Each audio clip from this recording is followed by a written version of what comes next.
Selamat pagi Bapak, Ibu, dan saudara-saudara sekalian.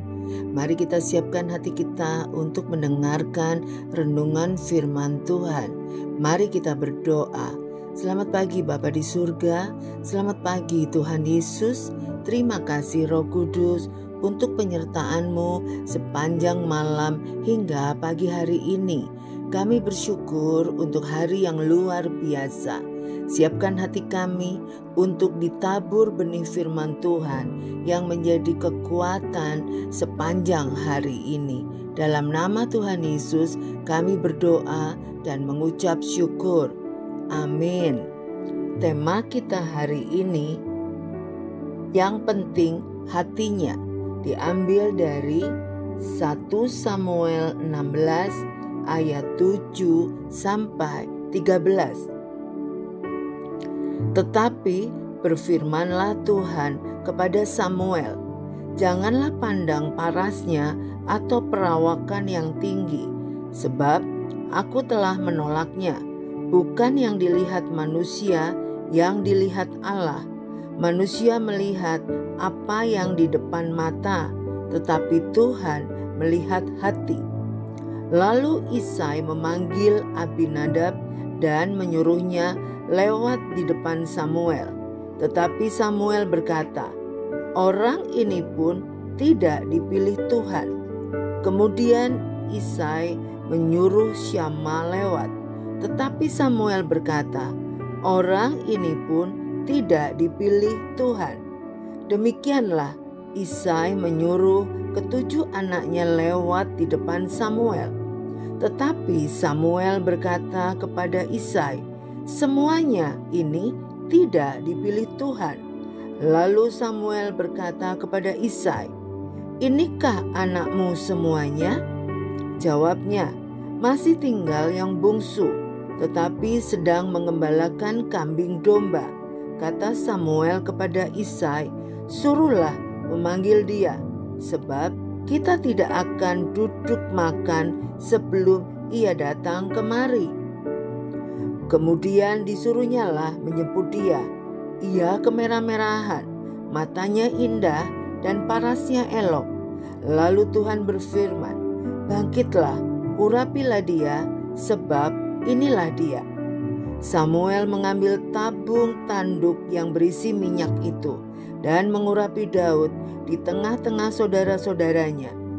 Sejak hari itu dan seterusnya berkuasalah Roh Tuhan atas Daud.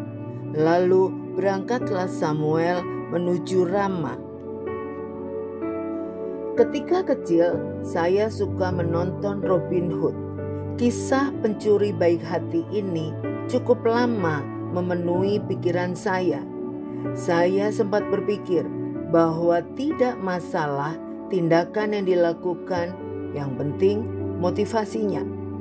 Bukankah Robin Hood mencuri dari orang kaya untuk diberikan kepada orang miskin?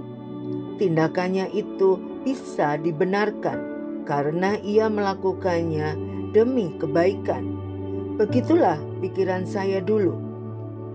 Namun, apa kata Alkitab?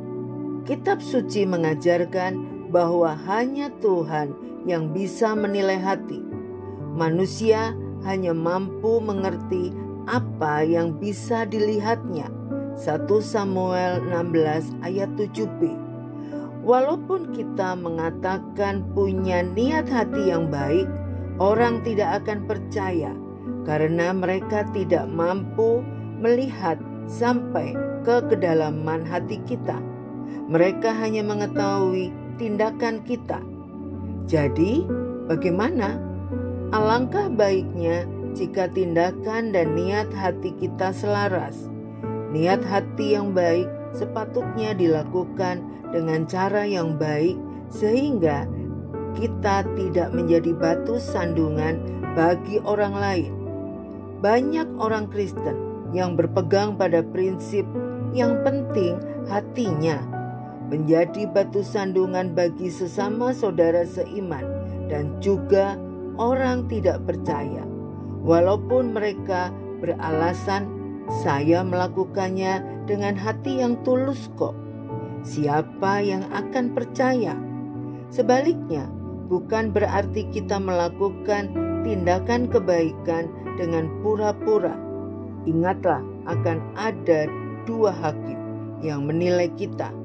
Tuhan menilai hati kita, sedangkan manusia menilai perbuatan kita. Kiranya hati dan tindakan kita berjalan dengan selaras. Mari kita berdoa.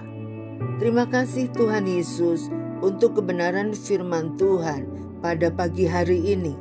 Firman-Mu mengingatkan bahwa kami anak-anak-Mu harus memiliki hati nurani yang murni, selaras dengan tindakan kami yang dilihat oleh orang-orang di sekitar kami.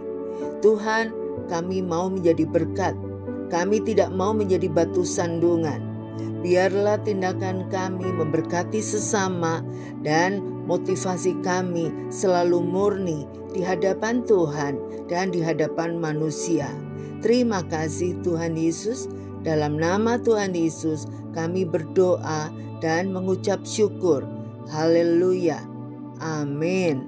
Tuhan Yesus memberkati.